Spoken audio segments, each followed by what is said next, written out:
నగరంలో వైఎస్ఆర్ కాంగ్రెస్ పార్టీ సమీక్షా సమావేశం నిర్వహించారు. ఈ సందర్భంగా పెద్ద ఎత్తున కార్యకర్తలు నాయకులు కూడా ఈ పార్టీలో పాల్గొని విజయవంతం చేశారు. ప్రస్తుతం మనతో పాటు నగరి నియోజకవర్గ ఇన్ఛార్జ్ రోజా గారు ఉన్నారు. ఈ సమావేశంలో ముఖ్య ఉద్దేశాలు ఏంటి, ప్రస్తుతం రాష్ట్రంలో పరిస్థితి ఎలా ఉంది అనే అంశాలను ఒకసారి వాళ్ళ మాటల్లో తెలుసుకునే ప్రయత్నం చేస్తాం.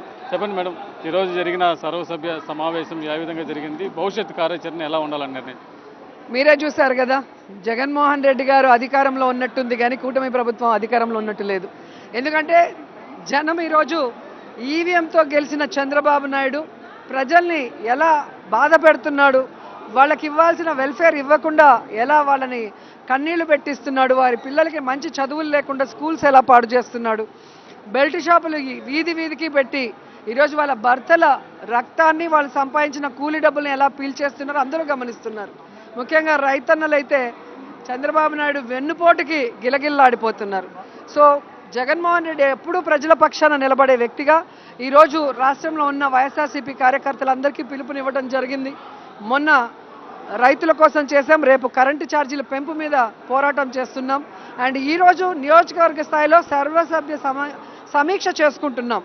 అసలు ఏ గ్రామంలో ఏం జరిగింది, నిజంగా ప్రజలు ఓటేశారా లేదా ఈవీఎంల మ్యానిపులేషనా, లేదా ఎవరైనా మన ప్రభుత్వం మీద కోపంగా ఉన్నారా, ఉంటే ఏ విషయం మీద మనం కూడా బేరీజు వేసుకోవాల్సిన అవసరం ఉంది. కాబట్టి ఈరోజు అందరూ కూడా రావడం జరిగింది. ఎలా ఉత్సాహంగా ఈరోజు మళ్ళీ ఎప్పుడు ఎన్నికలు వస్తాయా, జగనన్నని ముఖ్యమంత్రిని చేసుకొని ఈ రాష్ట్రాన్ని అభివృద్ధి చేస్తూ ఈ రాష్ట్ర ప్రజలకు సంక్షేమాన్ని అందించాలని వైఎస్ఆర్సీపీ కుటుంబ సభ్యులంతా ఎంత ఉత్సాహంగా ఉన్నారు. ప్రజలందరూ కూడా ఎప్పుడెప్పుడు జమిలీ ఎన్నికలు వస్తాయా, మళ్ళీ ఈసారి ఎవరు ఏం చెప్పినా కూడా మేము వినము, జగనన్నని ముఖ్యమంత్రిని చేసుకునేంత వరకు వదిలిపెట్టము అని చెప్పి మహిళలు, విద్యార్థులు, రైతులు అందరూ కూడా చెప్తుంటే చాలా హ్యాపీగా ఉంది. ముఖ్యంగా మీ నియోజకవర్గంలో ఎక్కువ కూడా చేనేత పరిశ్రమలు కానీ ఎక్కువగా ఉంటారు. ప్రస్తుతం సూపర్ 6 హామీలో వాళ్ళకి ఇచ్చిన విద్యుత్ హామీలు ఏ విధంగా అమలు అవుతున్నాయి, వాళ్ళు ఏ విధంగా పై నుంచి కింద వరకు అబద్ధాలు మోసాలు చేయటం మనం చూస్తున్నాం. చంద్రబాబు నాయుడు కొన్ని అబద్ధాలు చెప్తే పవన్ కళ్యాణ్ కొన్ని చెప్తాడు. మా నియోజకవర్గంలో ఒకడు ఉన్నారు, ఆయన కొన్ని అబద్ధాలు చెప్తాడు. ఈ 6 నెలల కాలంలో ఎన్నిసార్లు నియోజకవర్గానికి వచ్చాడు, ఎలక్షన్ల ముందు చెప్పిన వాగ్దానాలు ఎన్ని నెరవేర్చాడో ఆయన చెప్పాలి. కేవలం ఆయన ట్విట్టర్లో ఒకటి పోస్ట్ చేసుకొని నాకు ట్యాగ్ చేయటం, లేదా వాళ్ళ పచ్చపత్రికల్లో ఏదో అబద్ధాలు చెప్పడం తప్ప, రమ్మనండి నగిరి నడిబొడ్డులో కూర్చుందాం. 5 ఏళ్ల మా ప్రభుత్వంలో మేమేం చెప్పాం, ఏం చేశాం, గతంలో మీ నాన్న 5 ఏళ్ళు తెలుగుదేశం పార్టీ అధికారంలో ఉన్నప్పుడు ఎమ్మెల్సీగా ఉన్నప్పుడు ఏం చేశాడు, ఈరోజు అధికారంలో ఉన్న నువ్వు నీ పార్టీ ద్వారా 6 నెలలు నువ్వు ఏం చేశావు, ప్రజల మధ్యలో ప్రజా దర్బార్ లాగా మనం మాట్లాడదాం. అప్పుడు ప్రజలకు తెలుస్తుంది. పచ్చ ఛానళ్ళు, పచ్చ పత్రికలు పెట్టుకొని అబద్ధాలు చెప్పుకుంటూ ఇంకా ప్రజల్ని మోసం చేయాలనుకుంటే ఎవరు కూడా ఒప్పుకునే పరిస్థితి లేదు. ముఖ్యంగా 6 నెలల్లో కూటమి ప్రభుత్వం ఏర్పాటైంది. ఇచ్చిన సూపర్ 6 హామీలన్నీ ఒక విద్యుత్తే కాదు, ఇంకా అనేక హామీలు ఇచ్చారు. ఏదో ఒకటి కూడా రైతులకు ఇచ్చాడు, మహిళలకైతే నీకు 15, నీకు 15, నీకు 18, నీకు ఇష్టానికి చెప్పారు. విద్యార్థులకేమో బాబు వస్తే జాబ్ వస్తుందని చెప్పాడు. ఈరోజు చంద్రబాబుకి, లోకేష్ బాబుకి, పవన్ బాబుకి మాత్రమే ఉద్యోగాలు వచ్చాయి. ఈ రాష్ట్రంలో ఏ బాబుకి రాలా. కానీ జగనన్న వచ్చినప్పుడు ఎన్ని లక్షల ఉద్యోగాలు ఇచ్చారు జగనన్న ఒకసారి మనం గమనించాలి. అలాగే అన్నదాతకి వెన్నుదండు అన్నాడు. ఈరోజు అన్నకి, ఆ రోజు ఎన్టీఆర్ అన్నకేమో వెన్నుపోటు పొడిచాడు, ఈరోజు రైతన్నలకి వెన్నుపోటు పొడుస్తున్నాడు. మరి అలాగే మహిళల్ని మోసం చేశాడు. ఎవరిని మోసం చేయలేదు చంద్రబాబు నాయుడు కూటమి ప్రభుత్వం. ఇవి కాక ఈరోజు బెల్ట్ షాపులతో, గంజాతో, కుప్పంలోనే గంజా ఎంత దొరికిందో మనం చూసాం. హోంమంత్రి నియోజకవర్గం పక్కలో అండ్ ఆమె హోంమంత్రి ఉన్న జిల్లాలోనే ఏ విధంగా గంజాయి వరదలై పారుతుందో మనం చూస్తున్నాం. విద్యార్థులందరినీ కూడా ఈరోజు నాశనం చేసే కార్యక్రమం ఈ కూటమి ప్రభుత్వం చేస్తుంది.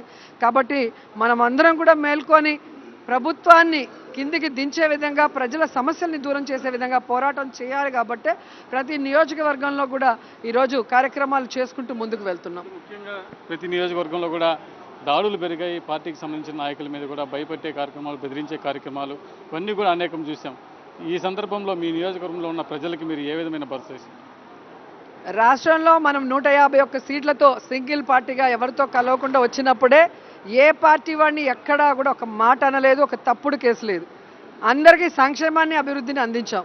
కానీ ఈరోజు తెలుగుదేశం పార్టీ దాడులు చేయటము, వాళ్ళ ఆస్తులు విధ్వంసం చేయటము, వాళ్ళ మీద తప్పుడు కేసులు పెట్టడము, అది కొంతమందిని అయితే ఎలా చేశారో మనం చూసాం. రషీద్ లాంటి వాళ్ళందరికీ ఒకటే చెప్తున్నాను, ఎప్పుడూ కూడా భూమి గుండ్రంగా ఉన్నట్టుగా ప్రభుత్వం రేపు మాది వస్తుంది.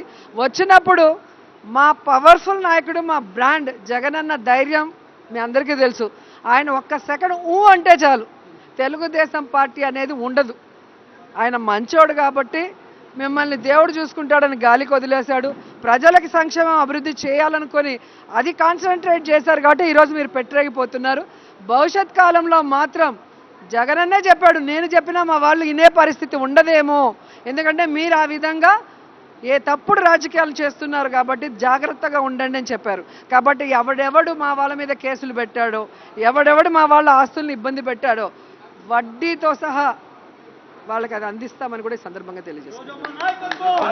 నగిరి నియోజకవర్గంలో సమావేశం తర్వాత విజయవంతంగా ముగిసింది. ఇక్కడ చిత్తూరు ఉమ్మడి జిల్లా అధ్యక్షులు కరుణాకర్ రెడ్డి అధ్యక్షతన ఎంపీ గురుమూర్తి, అదేవిధంగా మాజీ ఎంపీ రెడ్డప్ప వీళ్ళందరూ కూడా సమావేశంలో పాల్గొని నగిరి నియోజకవర్గంలో మరింత పార్టీని బలోపేతం చేయడానికి ఇక్కడున్న పార్టీ అభిమానులు కావచ్చు, కార్యకర్తలు కావచ్చు, నాయకులు కావచ్చు మరింత బలాన్ని చేకూర్చే విధంగా ఇక్కడ జరిగారు.